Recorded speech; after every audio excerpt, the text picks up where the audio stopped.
Buenos días a todos. Seguimos hoy con nuestro ciclo de conferencias en consteladoras. Hoy vamos a hablar de la patología quirúrgica de la tráquea y de la patología de la lingotraqueal. Para ello contamos con un experto en la materia, con una grandísima experiencia en el tema, que es el doctor Genaro Galán. Genaro Galán es el jefe del servicio del Hospital Clínico de la Universidad de Valencia, un centro de referencia nacional para este tipo de patología. Cuando quieras, Genaro, puedes empezar con tu presentación. Lo dicho, muy buenos días a todos y gracias por esta iniciativa de poder compartir los conocimientos y que podamos saludarnos a distancia. Bien, los conocimientos que aquí en este hospital tenemos, pues nacen de... ¿Me oís? Sí. Sí, perfectamente. Vale. Lo que estaba diciendo es que la serie de conocimientos que se han podido acumular en este hospital, todo nace de unos antecedentes, unos profesionales en el Hospital La Fe de Valencia, con el doctor París como jefe de servicio y la colaboración que se estableció con el profesor Curó y Vicente Tarazona, que empezaron a hacer la cirugía traqueal allá por los años 70, y de ahí pues se fue ahondando más en los casos, en la complejidad, aumentó la relación profesional y después con el traslado de Vicente Tarazona al Hospital Clínico pues es donde mayormente se ha desarrollado la cirugía laringotraqueal y traqueal. De modo que podríamos decir pues, que se ha constituido como una escuela en Valencia, una escuela en la cual Vicente Tarazona, pues todos sabéis que ha sido el máximo impulsor de esta compleja patología. Y esto nos ha generado una serie de avatares en el desarrollo de esta actividad profesional que nos ha obligado muchas veces a actualizar conocimientos. En primer lugar, pues los conocimientos anatómicos. Hemos preparado aquí una presentación de unos detalles anatómicos de cadáver que pueden ser bastante útiles para la cirugía traqueal. En este caso tenemos en primer lugar un detalle del cartílago cricoides y el aritenoides, donde desde el punto de vista quirúrgico es interesante resaltar lo que es el sello, el anillo cricoideo, el aritenoides con el proceso vocal, el sello cricoideo visto desde atrás, aquí tendríamos la articulación cricotiroidea y la lámina tiroidea. Y en una visión anterior, pues lo mismo. Otro detalle anatómico interesante también de cadáver sería los músculos extrínsecos de la laringe. En esta imagen de aquí vemos el hueso hioides y los músculos superficiales, el esternotiroideo, que es el más superficial, y el homoioideo. El homoioideo, que una vez seccionados y levantados, nos expondrán lo que sería la membrana tiroioidea y el músculo tiroioideo. Por debajo del mismo tendríamos el músculo externotiroideo y seccionado el músculo externotiroideo nos encontramos con el cartílago tiroides. Cartílago tiroides aquí. Esto es la inserción del músculo tiroioideo y la membrana tiroioidea. A continuación, en profundidad, nos encontraríamos con los músculos intrínsecos que en este espécimen, después de resecar la faringe, es interesante destacar en esta visión posterior lo que sería la epiglotis, está claro, el cuerno mayor del hioides, por debajo estaría el cuerno superior del cartílago tiroides, los músculos interaritenoideos. Esto sería el aritenoides con el tubérculo cuneiforme y corniculado y por debajo el cartílago tiroideo, el cartílago cricoides con el músculo cricotiroideo, que podemos ver también aquí en la imagen lateral.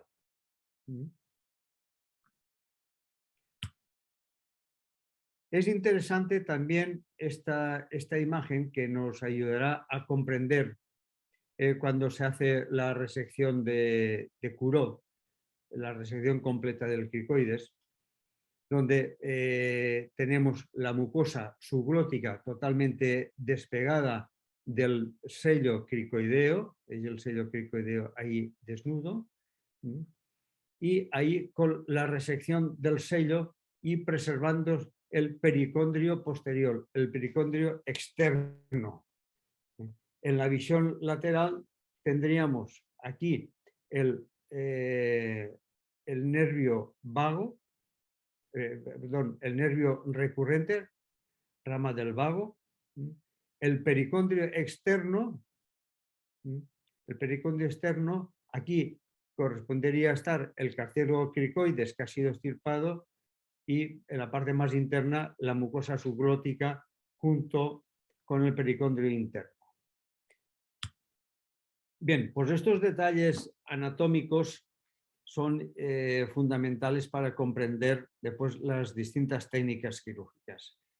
La técnica quirúrgica es una de las cuestiones que se plantean en la cirugía traqueal, no solo el análisis de la lesión, cómo se maneja el cuadro agudo en estos pacientes, cuál es el papel que tiene el tratamiento conservador antes de la cirugía, las indicaciones del láser preoperatorio, la técnica quirúrgica, como habíamos dicho, los cuidados posoperatorios, las complicaciones y, por último, los resultados. Cada uno de ellos sería motivo de una conversación, una charla, pero en esta ocasión vamos a ceñirnos a los detalles de la técnica quirúrgica. Como habíamos dicho anteriormente, pues el diagnóstico radiológico es interesante, que es el que muchas veces nos va a clarificar o apoyar en aquellos hallazgos endoscópicos. Aquí podemos ver un caso de una estenosis subglótica compleja, con cierre total de la luz en un paciente con traqueotomía, en el que se añade además un techo completo de estómago. En otros casos, la estenosis no solo es traqueal, sino subglótica, una estenosis mixta, laringotraqueal. Podemos tener estenosis en el contexto de pacientes portadores de prótesis, de stents, como un Dumont con prótesis alrededor e incluso entrando dentro, o este otro paciente con una prótesis metálica con estenosis a través de la misma, incluso. Bien, el diagnóstico radiológico se complementa con el diagnóstico endoscópico. Diagnóstico endoscópico en el que el cirujano torácico es conveniente que tome un papel activo. Aquí podemos ver una imagen de una estenosis subglótica compleja en la que la mucosa aún no está totalmente madurada, está con inflamación y con granulomas, como este otro caso en el que la estenosis es severa, no hay luz, no queda luz viable, o un caso de estenosis subglótica, estenosis subglótica muy alta, llegando casi que a nivel de las cuerdas vocales, o bien una estenosis subglótica, ya con las cuerdas fijas en línea media, y la estenosis subglótica que condiciona la apertura de las cuerdas. Bien, pues una vez hecho el diagnóstico endoscópico y radiológico, vamos a los detalles quirúrgicos. Es interesante empezar con la idea de la intubación preoperatoria.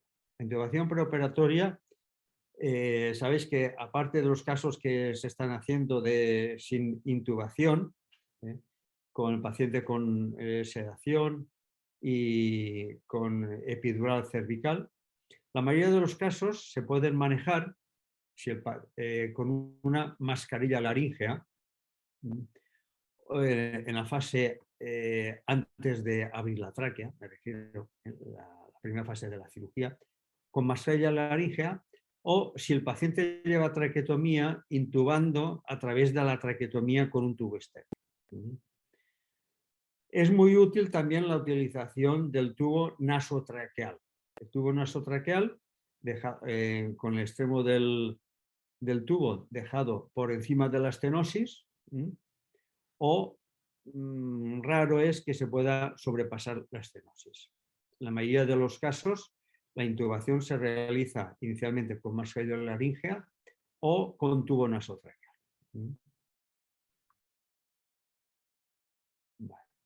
Esto es muy interesante para el manejo incluso después de la extubación. Bien, la primera fase de la cirugía hemos visto cuál sería la intubación, y en la segunda fase, cuando se abre la tráquea, pues se realiza la intubación intracampo a través de tráquea sana, por debajo de la estenosis.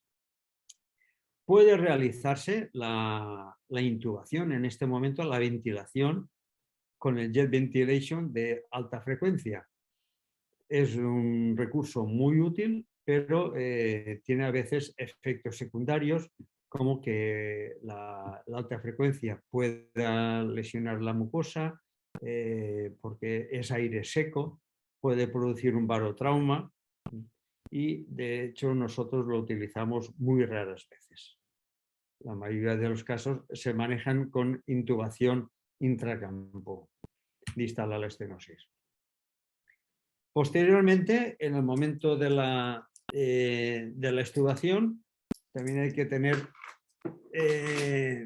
precaución y manejo en esta situación para prevenir posibles complicaciones que pongan en peligro la ventilación del paciente.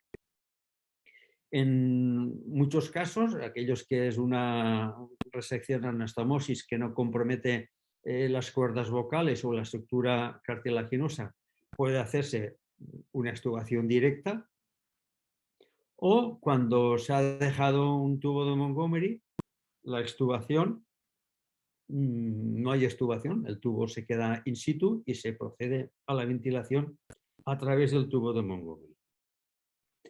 Una herramienta útil en esta fase de la extubación es el empleo del catéter intercambiador de tubos endotraqueales, que se conecta a un jet ventilation. Como veis aquí, el paciente sale de quirófano, está aún intubado, y al momento de retirar el tubo, apoyándonos con el fibroscopio por la otra nariz, por la otra narina, y pasando a través del tubo el catéter intercambiador, se comprueba, es un detalle, aquí tendríamos el tubo que entra por la nariz y a través del mismo entra el catéter intercambiador, y por la otra narina entraría el fibroscopio que nos permite tener esta imagen. Se retira el tubo nasotraqueal y dejamos el catéter intercambiador a través de cuerdas, y vemos cuál es el comportamiento de esa laringe en cuanto a movilidad y a edema. El tubo no se retira completamente, se deja insinuado en la rinofaringe durante 2 o 3 horas, y a las 2 o 3 horas se vuelve a hacer otra fibroscopia de comprobación si existe alguna duda. En el caso de compromiso respiratorio a través de ese catéter, pues se puede hacer una ventilación de alta frecuencia, y si la situación se complica, pues volver a reintubar al paciente. Por eso la ventaja del tubo nasotraqueal, que permite en estos casos de haber tenido que reintubar al paciente, mantener el tubo con el paciente despierto. Un tubo del 6,5 o del 7 como mucho, y es tolerable con el paciente despierto y con ventilación a través de una zona de reconstrucción tutorizada. Otro detalle importante del posoperatorio es la inmovilidad cervical.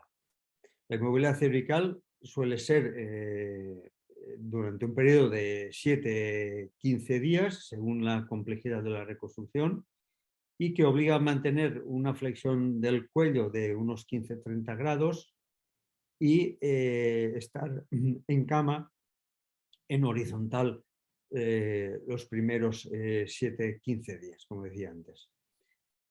La movilidad se puede hacer o con los puntos estos de mentón que se emplean en aquellos casos de escasa colaboración por parte del paciente, como por ejemplo cuando existen secuelas neurológicas o bien cuando son resecciones, reconstrucciones complejas que pueden peligrar la reconstrucción si existe un movimiento involuntario. Durante el día empleamos esta almohada que el paciente está más confortable y por la noche pues ponemos un corsé, una ortesis externa que mantiene el cuello flexionado. El paciente suele requerir el apoyo de relajantes tipo diazepam, sobre todo por la noche, para evitar las molestias posteriores del cuello. Bien, otra faceta es ya los detalles quirúrgicos propiamente y en ellos el primer punto es el abordaje.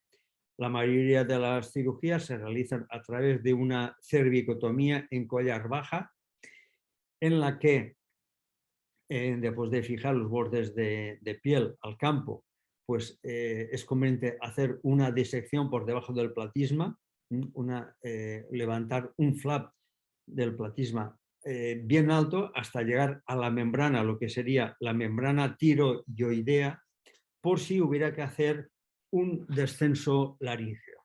Por eso es conveniente llevar el flap bastante arriba.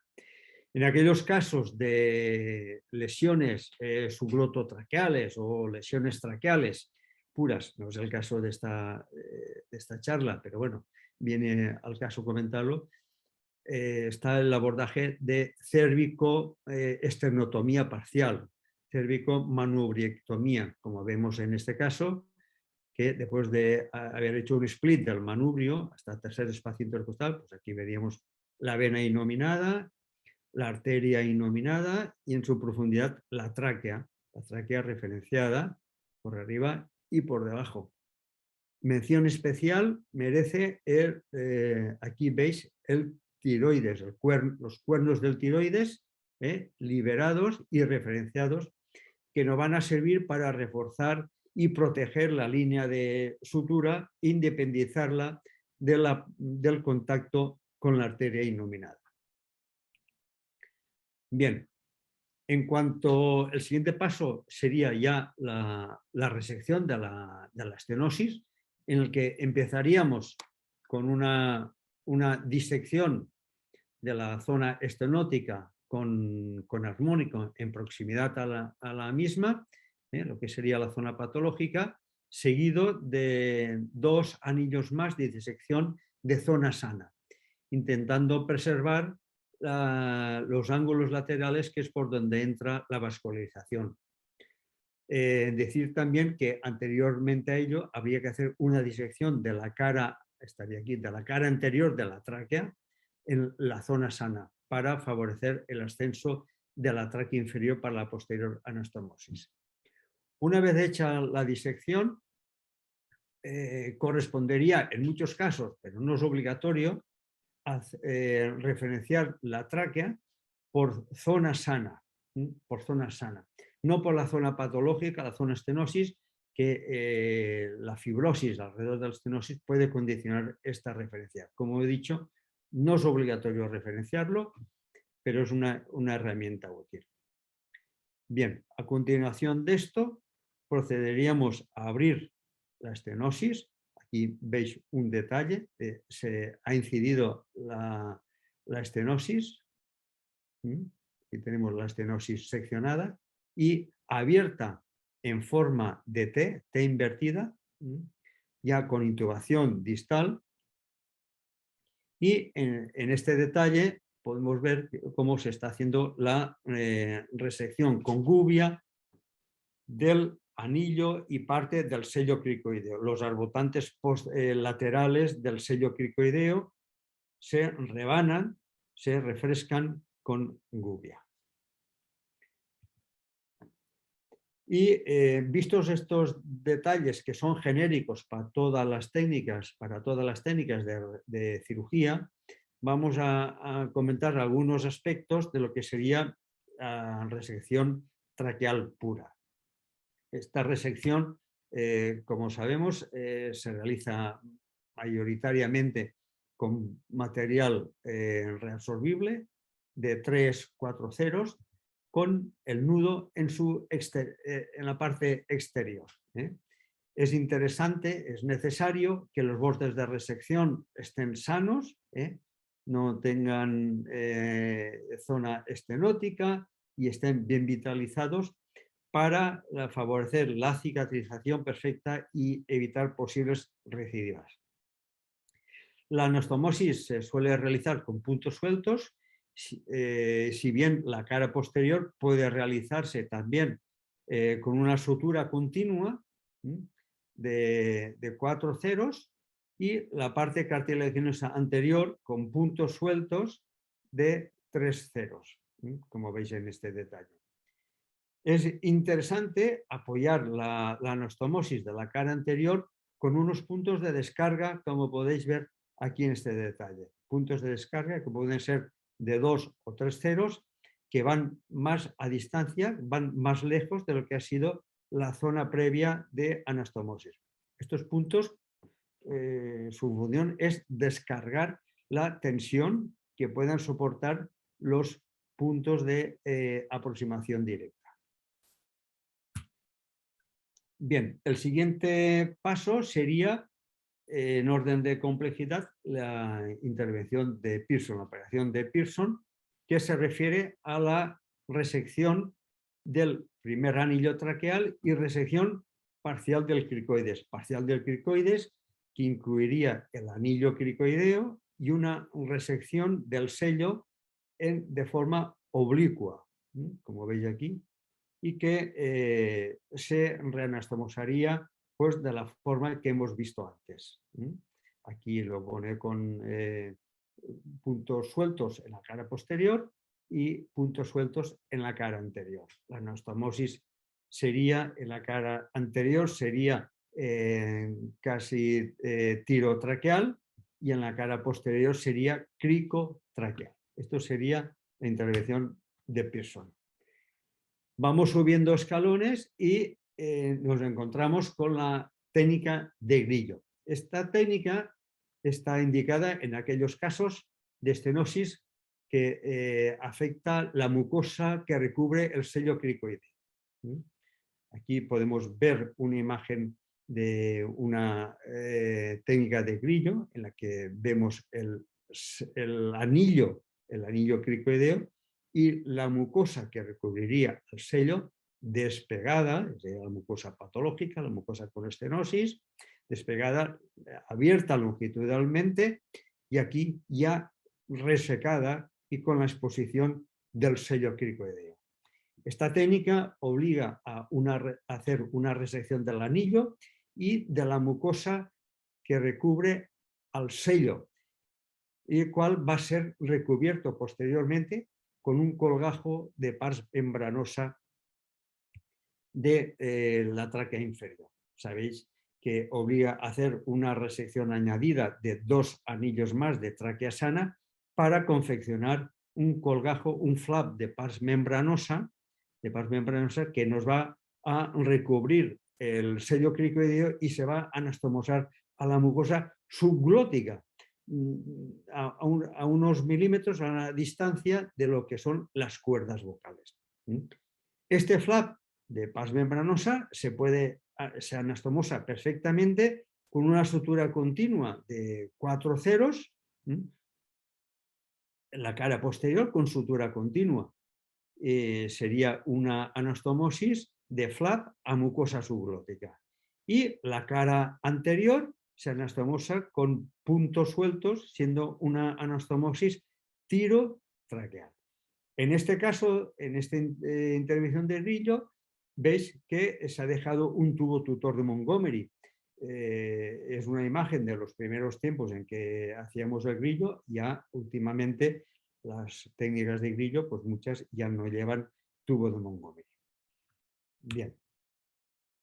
El paso más complejo le seguiría con la operación de Maddux-Pearson 2.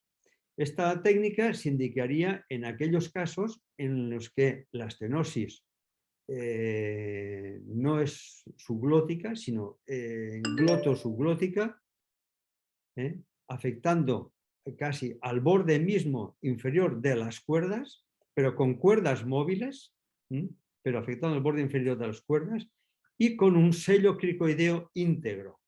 Aquí veis una imagen de una cuerda vocal y la estenosis justamente en el borde inferior, que eso corresponde con esta imagen mental. Esta técnica obliga a hacer, en primer lugar, la resección del anillo cricoideo, como en todos los casos, y para poder hacer la anastomosis tan alta se precisa una laringofisura anterior. Una laringofisura que nos va a permitir hacer la resección de toda la mucosa patológica que llega hasta el borde mismo de las cuerdas y la reconstrucción de esta zona con el colgajo de pars membranosa que decíamos antes y anastomosis directa. Y por último, la anastomosis tirotraqueal de la cara anterior.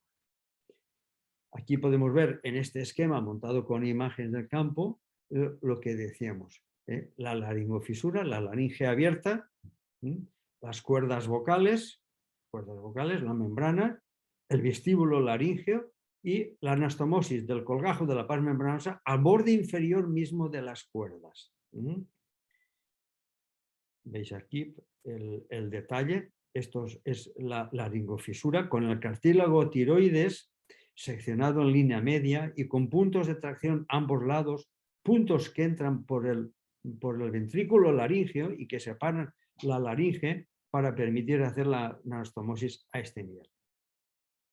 Y por último, una vez hecha la sutura de la cara posterior, la introducción del tubo tutor de Montgomery con tapón superior que queda por encima del nivel de cuerdas para evitar la broncoaspiración. Y por último, el cierre de la laringofisura anterior en primer tiempo y por último la anastomosis tirotraqueal. Y el Montgomery sacado 2 anillos por debajo de lo que sería la zona de anastomosis. Bien, más detalles de la operación de Maddux-Pearson 2, es lo que habíamos visto antes, y aquí se ve perfectamente la línea de anastomosis posterior con la laringofisura y el tubo de Montgomery que pasa a su través y los puntos de tracción del cartílago tiroides. Bueno, bien. En los casos en los que el sello cricoideo no está sano, que está desestructurado, que ha tenido cricoiditis, que tiene calcificación, que condiciona una fijación de cuerdas, incluso de los aritenoides, y que se produce, por tanto, un cierre de la glotis, o sea, no existe glotis.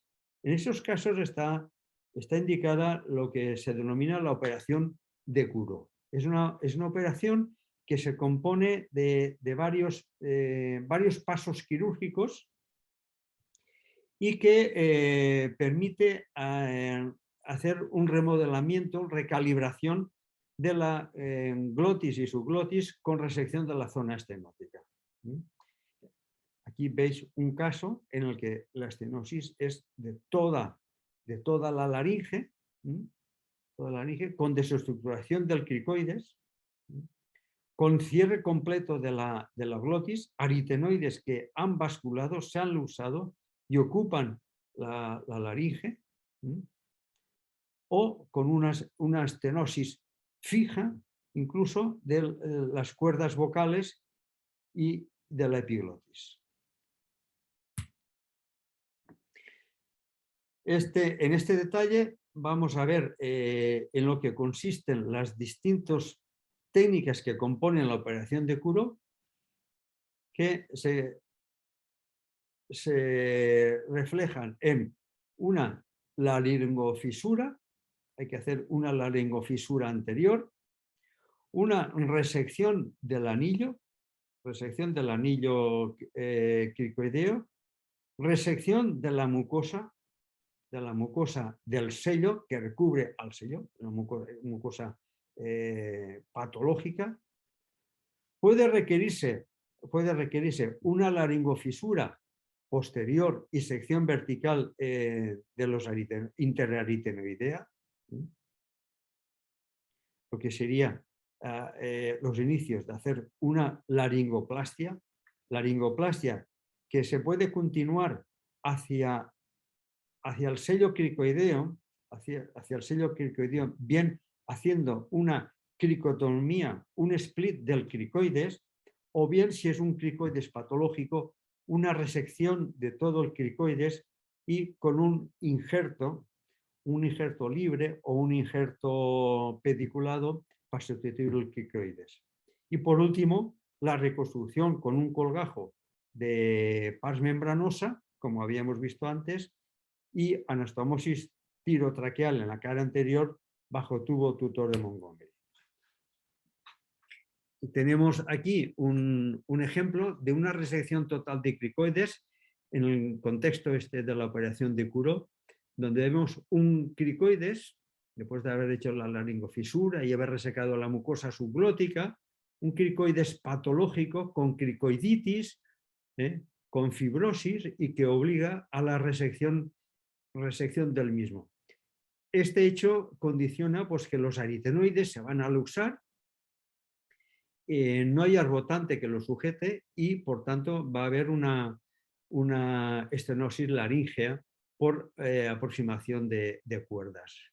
Por ello se precisa hacer una sustitución del cricoides, en este caso con un flap osteomuscular de clavícula y parte del músculo estenocleidomastoideo para sustituir el sello cricoideo. Y por supuesto, la intervención se finaliza con un tubo tutor de Montgomery que se va a mantener como mínimo 30-40 días. Bien, esto está en el contexto de las resecciones subglototraqueales. Cuando nos encontramos con lesiones que afectan exclusivamente a la laringe, está el recurso quirúrgico de la laringoplastia. La laringoplastia produce un ensanchamiento, como su nombre indica, de la laringe. Es aquellos casos que nos encontramos con una estenosis laríngea que afecta a la comisura anterior, que afecta a la comisura posterior y en los que tiene la particularidad de que la mucosa subglototraqueal está sana. Lesión exclusivamente de la laringe. La laringoplastia nos va a permitir ensanchar y remodelar el canal laríngeo. Para ello se precisa realizar una laringofisura anterior con una sección entre ambos aritenoides. En ocasiones puede ser necesario tener que añadir una cricotomía, un split del cricoides y realizar un injerto libre de mucosa y periósteo en el espacio interaritenoideo, entre ambos aritenoides, dejando después, posteriormente, un tubo tutor de Montgomery. Veis aquí una imagen de una recalibración de la laringe, donde se ha hecho la laringofisura, donde se ha hecho una cricotomía posterior y sección interaritenoidea, y donde se coloca un injerto libre tipo sándwich de mucosa yugal con periósteo o mucosa yugal con clavícula, con cortical de la clavícula. después de haber hecho la resección de la cicatriz subglótica. El injerto se fija con 2 puntos en la parte superior y 2 puntos en la parte inferior, y se finaliza con este aspecto donde vemos la mucosa que recubre la zona de la laringofisura o cricotomía posterior. Bien, me ha parecido interesante, aparte de las técnicas de reconstrucción subglóticas o laringeas, hacer un comentario sobre las maniobras de liberación traqueal para cuando se realizan resecciones que están sobre el 50% o más de la longitud traqueal. En esos casos, para prevenir discencias de anastomosis con el riesgo que implica para el paciente vital o de reestenosis, en algunos casos no se produce una dehiscencia, sino una reestenosis porque se ha hecho una anastomosis que ha sufrido una tensión posterior, pues existen las maniobras de liberación. Hay maniobras de descarga, maniobras de liberación de la parte superior de la laringe, en el que mayoritariamente nosotros tenemos más experiencia en el descenso infraioideo, la maniobra de dedo Fishman. Consiste en seccionar en primer lugar el músculo tiroideo y a continuación la membrana tiroidea, junto con la sección, como veis aquí, de los cuernos superiores del tiroides.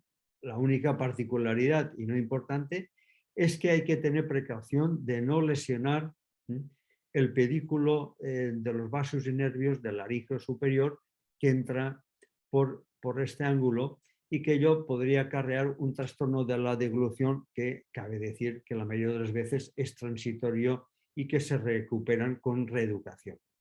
Esta sería una maniobra que nos permite ganar hasta 2 centímetros de descenso de la laringe y que vemos aquí en estos detalles quirúrgicos. Veis aquí, esto sería el tiroides, la quilla tiroidea, y seccionado ya el músculo tiroideo y la membrana tiroidea. Aquí igual se adivina mejor. La membrana tiroidea seccionada, y esto sería la mucosa faríngea expuesta por la cara anterior. Bien, con esta maniobra podemos ganar hasta 2,5 centímetros y nos puede ayudar bastante, además de las maniobras de flexión del cuello, para hacer una anastomosis sin tensión. Existe otra maniobra de descenso de la laringe, que es el descenso supraioideo o maniobra de Montgomery, que también permite ganar 2,5 centímetros y que tiene la ventaja de que produce menor posibilidades de alteración de la deglución en cuanto no puede lesionar el pedículo del laringeo superior. Esta maniobra obliga a desinsertar los músculos milioioideo, genioioideo, estereoioideo, que se insertan en el ioides, y a la sección de los cuernos del ioides, como hacíamos antes con los cuernos del tiroides. Esto en cuanto a las maniobras de descenso laríngeo. Luego existen maniobras de ascenso del hilio pulmonar, muy útil sobre todo en aquellas resecciones que atañen al tercio inferior y tercio medio de la tráquea. La movilización del mediastino ha sido preconizada sobre todo por el profesor Turó y consiste en la disección de carina y ambos bronquios principales, referenciándolos, y junto con sección, apertura del pericardio por delante de los vasos pulmonares y entre ellos y el nervio frénico, junto con la sección del ligamento pulmonar y, perdón, aquí se me ha saltado una diapositiva. Bueno, aquí faltaría un detalle de este paso de la sección del ligamento pulmonar unido a la sección del ligamento intrapericárdico a nivel de la vena pulmonar inferior. Una vez abierto el pericardio, continuarlo hacia la parte inferior, rodeando la vena pulmonar y seleccionando a este nivel el ligamento que existe a nivel de la vena pulmonar al saco pericárdico. Con esto se consiguen 3 o 4 centímetros de ascensión de la caries. Es verdad que la forma más cómoda de realizar esta liberación, movilización mediastínica es por esternotomía media, pero en el caso de una toracotomía derecha alta podría realizarse por cirugía toracoscópica. Bien, y por último, comentar detalles de aquellos casos en los que no existe posibilidad de resección anastomosis, ni incluso con las maniobras estas que hemos comentado de descarga, de liberación de tensión. En esos casos que las resecciones son tan extensas, está indicado la cirugía plástica de la tráquea, lo que denominamos una neotráquea. Es una técnica que se realiza en 2 tiempos. En un primer tiempo se haría la resección de la zona estenótica, en este caso subglototraqueal. La resección se reconstruiría la cara posterior con un flap, como veis aquí, un flap bipediculado de la piel del cuello, colgajo bipediculado que iría a recubrir la cara posterior de la zona de la resección y en cuyo interior se ubicarían fragmentos de cartílago costal. Quedaría el final de la intervención. Este sería el colgajo bipediculado en la parte posterior, la laringe abierta en la parte superior, y la tráquea abocada aquí con un estoma en la parte inferior. Y por supuesto, tutorizado con Montgomery durante 2 meses hasta que esto consolide. Veis aquí un detalle quirúrgico de lo que comentábamos, el primer tiempo de la intervención, el colgajo bipediculado con anastomosis en la parte alta a lo que sería podríamos llamarlo laringostoma. Aquí estaría la laringe abocada y aquí estaría, esto sería el traqueostoma y con el tubo entrando en la parte distal. Una vez cicatrizado y consolidado sería este el aspecto que queda, con los injertos de cartílago protuyendo a este nivel y pasado 2 meses, como mínimo 2-3 meses, estaría en condiciones de realizarse el segundo tiempo de la neotráquea. Segundo tiempo que consistiría en hacer una incisión a unos 3 centímetros del tubo que se había confeccionado antes, hacer una incisión, cerrarlo sobre su línea media, anastomosarlo, imbrincar en su interior fragmentos de cartílago costal y cerrar los planos superficiales por aproximación. Por supuesto, dejando también un tubo tutor durante 2 o 3 meses hasta que esta reconstrucción consolide. Veis aquí un detalle de la segunda fase que os decía. Aquí ya se ha cerrado el canal con la aproximación de la piel. Se han injertado fragmentos de cartílago costal. Se introduce el tubo de Montgomery en su interior y por último se cierra esta parte con aproximación de la piel de vecindad, quedando una sutura, un cierre en T. Podéis ver aquí un detalle de unas reconstrucciones de neotráquea a posteriori. concretamente era un paciente de vuestra tierra, Jorge Sarabia Buello, y vemos aquí cuál es el calibre que tiene en su interior, incluso a veces pudiendo salir hasta a un pelo en algún folículo piloso que queda. Y antes de finalizar, quería comentar algunos aspectos, un pequeño esquema que nos puede servir un poco de guía para cuando tomar la decisión de realizar una intervención u otra. Lo primero que tenemos que ver es si el paciente tiene, cómo están las cuerdas vocales. Si las cuerdas vocales son móviles o están fijas por una cicatriz interaritenoidea o por una estenosis subcordal. Si lo que tenemos unas cuerdas fijas por cicatriz o por una estenosis subcordal, lo que tenemos que hacer es la intervención de Madaus Pearson 2, que esta es la intervención que últimamente está siendo más frecuente porque la mayoría de las estenosis que estamos viendo pues son estenosis muy altas que llegan hasta borde inferior de cuerdas prácticamente. Si en el mejor de los casos tenemos una estenosis subglótica con cuerdas móviles, si el cartílago del sello cricoideo está sano, lo que corresponde es hacer una técnica de crillo, un flap de pars membranosa y anastomosis en la subglotis.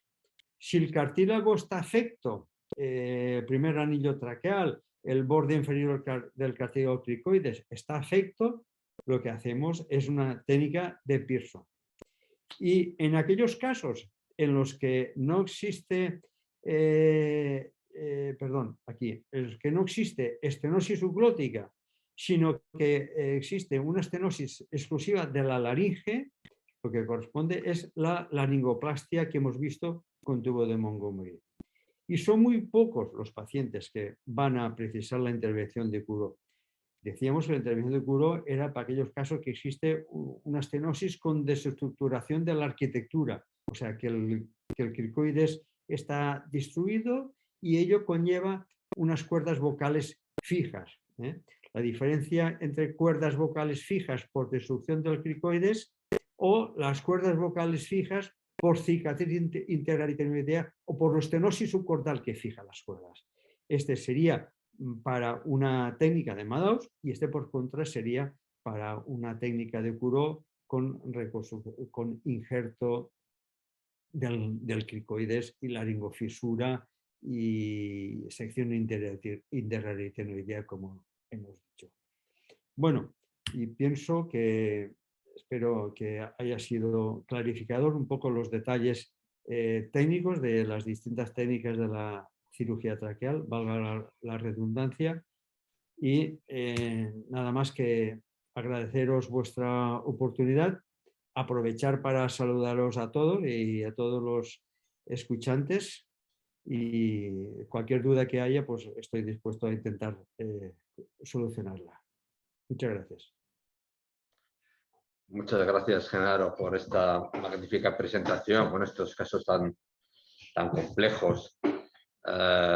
Esa magnífica iconografía que nos has presentado.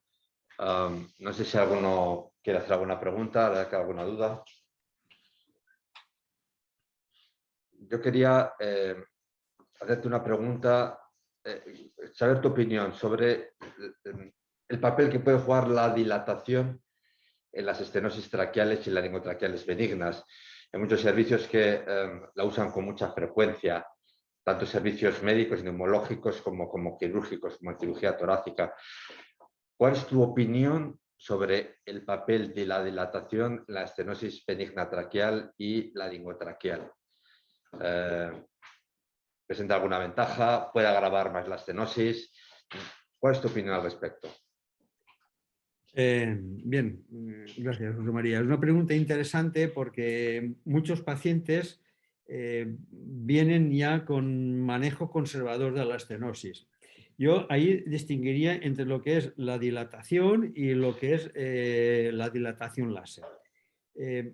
La dilatación puede ser útil en aquellos tiempos, en aquellos momentos en los que existe una situación crítica para el paciente o que la solución definitiva de la estenosis puede retrasarse, pues por problemas de proximidad con el cirujano, lista de espera, bueno, varios condicionantes, ¿no? En esos casos veo justificada la dilatación para no comprometer la vida del paciente. Una dilatación con un balón neumático es menos lesiva que lo que puede ser una dilatación con el broncoscopio rígido. También es verdad que la del broncoscopio rígido es más resolutiva. Pero bueno, hay que tener presente que la dilatación, si es traumática, pues después va a condicionar que la cirugía no se pueda hacer como pronto hasta dentro de un mes. Otra cosa es cuando la dilatación se apoya, se asiste con láser. Sí que es verdad que el hacer unos toques de láser en forma de estrella de Mercedes, 3 en el círculo de la estenosis, pues puede favorecer la dilatación, ¿vale? Cierto es. Pero esto hay que ser muy sensatos, muy comedidos, porque la laserización todos sabemos que produce efectos secundarios, produce inflamación in situ, y lo que pudiera ser una estenosis de un centímetro, vamos a suponer, pues con el láser puede que ya no sea un centímetro, que sea más. Y si hacemos más de una sesión, pues bueno, eso ya estamos solucionando de momento la situación al paciente. El médico dilatador pues se queda muy tranquilo, pero bueno, la situación después se hace más, digamos, incómoda para el cirujano torácico cuando tiene que hacer esa resección. Entonces, dilataciones sí, láser también, si hace falta, pero con estos condicionantes.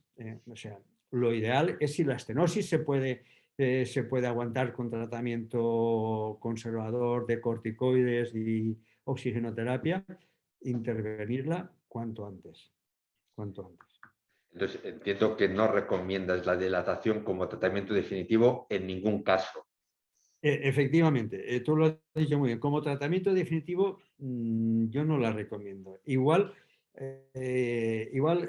esta opinión está sesgada, porque todas las estenosis que vemos, todas son subsidiarias de tratamiento quirúrgico. Igual las que ya no se tienen que operar ya no vienen, ¿no? Y los bronconeumólogos hablan de hasta un 30% de estenosis que se solucionan con tratamiento conservador. Bien, vale, de acuerdo. Pero ¿cuántas estenosis luego empeoran por estos tratamientos conservadores? Habría que preguntarse esto. Empeoran en cuanto que la estenosis inicial aumenta en magnitud.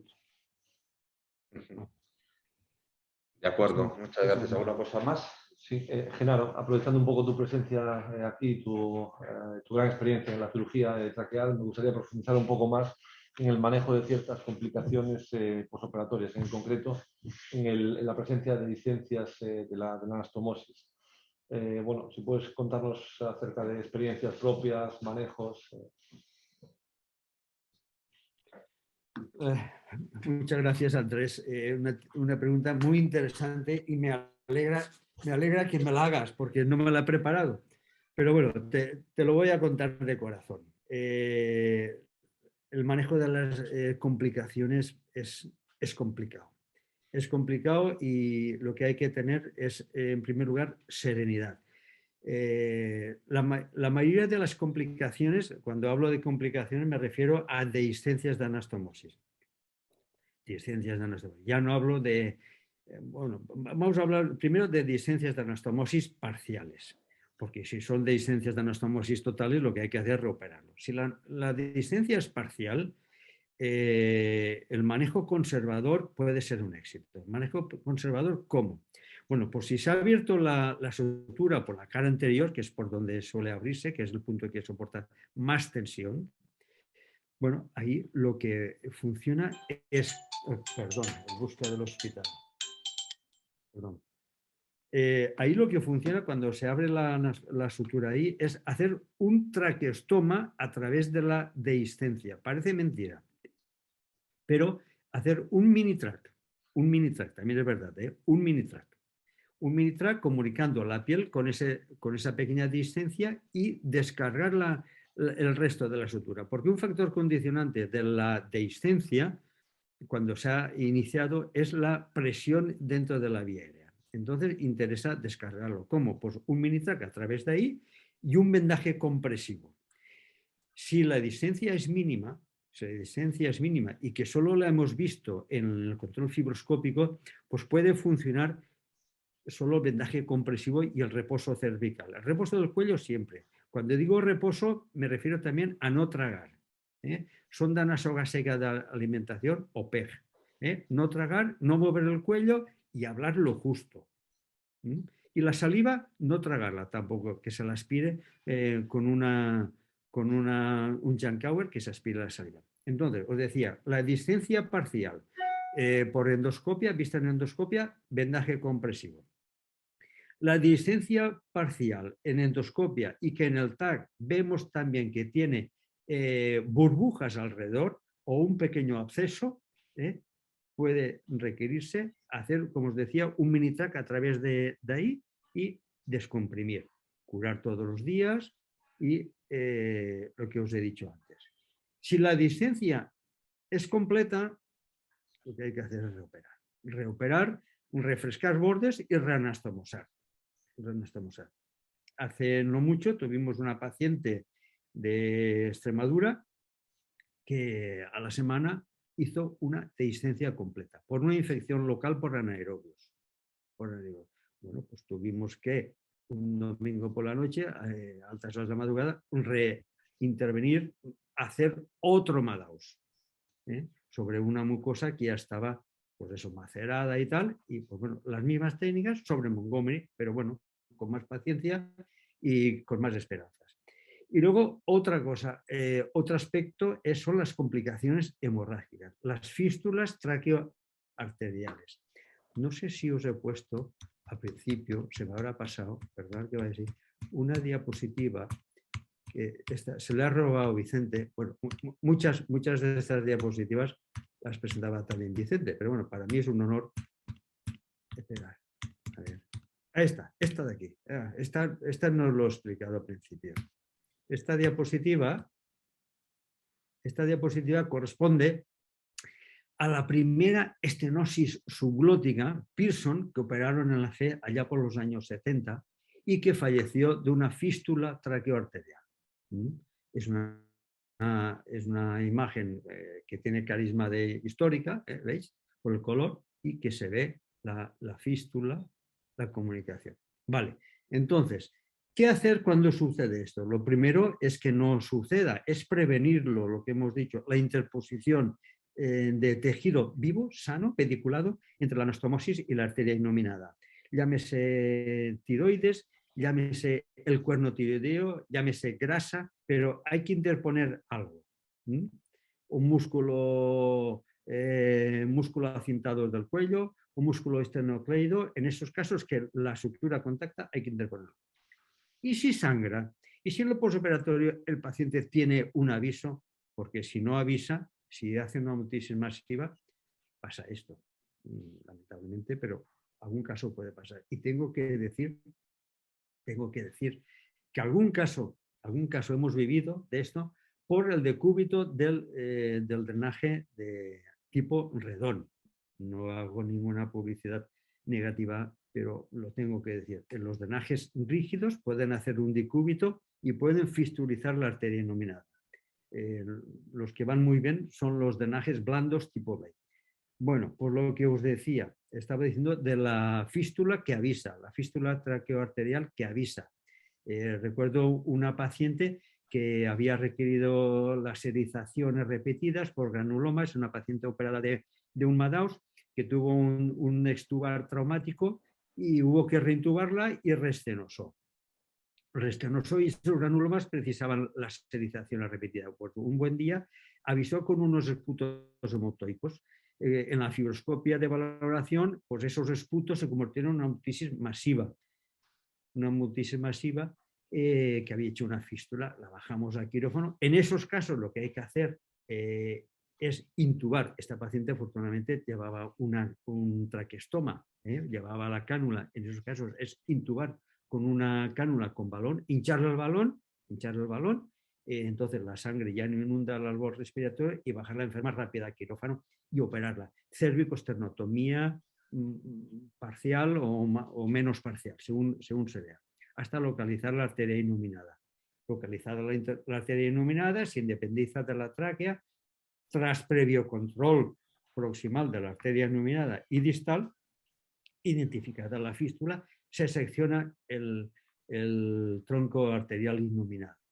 Esta paciente se hizo una determinación de flujo de la carótida izquierda tras clampar la arteria iluminada y se comprobó que ambos hemisferios tenían bastante irrigación a través de la carótida contralateral y de las vertebrales y se seccionó la arteria iluminada, se seccionó con autosutura, se cerró el defecto de la fístula a nivel traqueal y la enferma está bien. Estuvo unos meses que notaba el latido cardíaco en el corazón, pero con beta bloqueantes la enferma hace una vida normal y mueve ambos brazos, los utiliza con normalidad. Entonces, si la fístula avisa, lo que hay que hacer es la exploración quirúrgica.